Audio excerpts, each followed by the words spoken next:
trending dan terkini di Dagang News.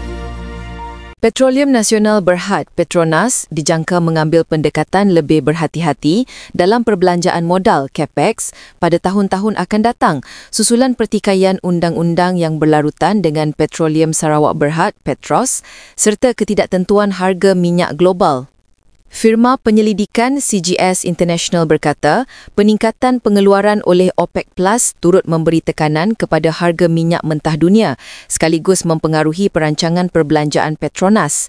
Melihat kepada kedua-dua faktor ini, kami menjangkakan Petronas akan terus berhemat dalam perbelanjaan capex dalam tahun-tahun mendatang, katanya dalam nota penyelidikan terkini. Menurut CGS lagi, syarikat yang bergantung kepada kerja-kerja daripada syarikat minyak negara itu sudah mula berasa kesan ini. Maklum balas tidak rasmi daripada sebuah syarikat pelantar penggerudian tempatan menunjukkan bahawa mendapatkan kerja-kerja domestik kini lebih mencabar berbanding tahun 2022-2023, menurut laporan itu.